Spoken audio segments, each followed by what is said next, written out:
Freedom physically refined rice bran oil cholesterol ని శుభ్రం చేసేందుకు ప్రతిరోజు వాడండి Freedom rice bran oil. Welcome to site 2024.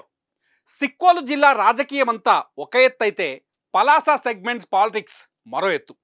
రెండు పార్టీల మధ్య పచ్చగడ్డి వేస్తే భగ్గుమంటోంది. మొదటి నుంచి ఇక్కడ సవాళ్ళు ప్రతి సవాళ్ళు కొనసాగుతూనే ఉన్నాయి. ముఖ్యంగా జగన్ క్యాబినెట్లో ఉన్న కీలక మంత్రిగా సీదిరి అప్పలరాజుకు గుర్తింపు ఉంది.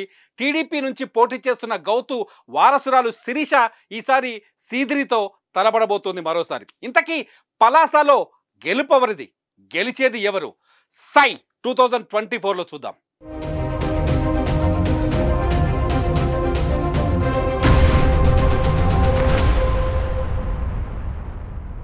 ఇప్పటి వరకు అందుబాటులో ఉన్న సమాచారం ప్రకారం పలాస నియోజకవర్గంలో మొత్తం 2,18,292 ఓట్లున్నాయి. అందులో పురుష ఓటర్లు 1,09,013గా ఉంటే మహిళా ఓటర్లు 1,09,232గా ఉన్నారు.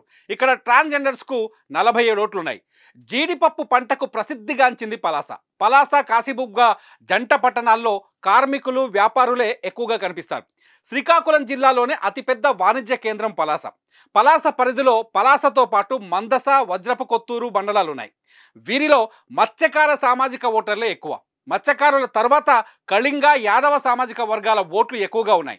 మత్స్యకారుల ఓట్లు ప్రభుత్వ సానుకూల ఓట్లు తనను గెలిపిస్తాయని మంత్రి అప్పలరాజు, ప్రభుత్వ వ్యతిరేక ఓటు టీడీపీ ఓటు బ్యాంకుతో తనదే విజయమంటున్నారు గౌతు శిరీష. మరి ఈ ఇద్దరిలో ఎవరి నమ్మకం నిజమవుతుందనేది ఉత్కంఠ రేపుతోంది. ఇంతకీ 2019లో ఏం జరిగిందో ఒకసారి చూద్దాం.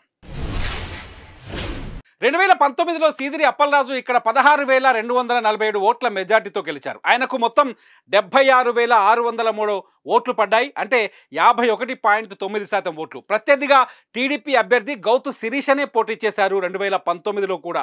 శిరీషకు 60,356 ఓట్లు పడ్డాయి. మొత్తం ఓట్లలో 40.9% ఓట్లు అన్నమాట. ఇక్కడ 2019లో జనసేన కూడా పోటీ చేసింది. జనసేన అభ్యర్థి కొత్త పూర్ణచంద్రరావుకు ఇక్కడ 6,133 ఓట్లు పడ్డాయి. మొత్తం ఓట్లలో ఇవి 4.2% ఓట్లు. గౌతు శిరీషకు రాజకీయ వారసత్వం ఉంది. గౌతు లచ్చన్న, గౌతు శివాజీల రాజకీయ వారసురాలిగా ఆమె ప్రజల్లో ఉన్నారు. అయితే సీదిరి అప్పలరాజు తొలిసారి ఇక్కడ నుంచి 2019లో పోటీ చేసి మంచి మెజారిటీతో గెలిచారు. అంతేకాదు తొలిసారి గెలుపుతోనే జగన్ కేబినెట్లో మంత్రి స్థానాన్ని కొట్టేశారు. మరి 2024లో ఇక్కడ ఏం జరుగుతుందో ఓసారి చూద్దాం. ఈసారి కూడా పలాసలో టఫ్ ఫైట్ జరగబోతోందని తెలుస్తోంది.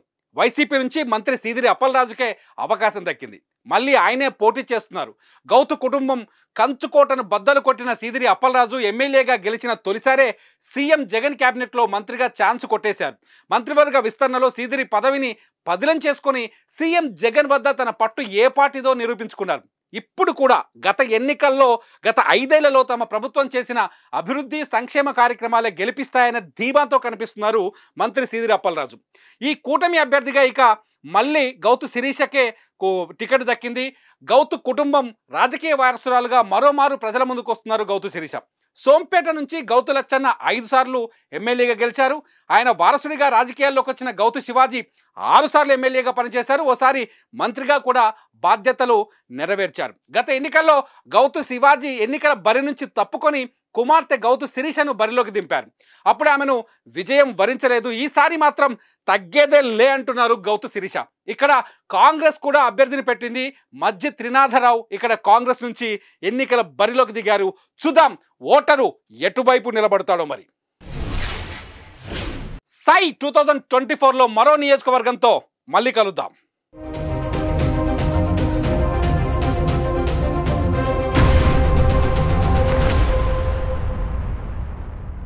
సుమన్ టీవీలో మీ పర్సనల్ అండ్ బిజినెస్ ప్రమోషన్స్ కోసం కింది నెంబర్కి కాంటాక్ట్ చేయండి.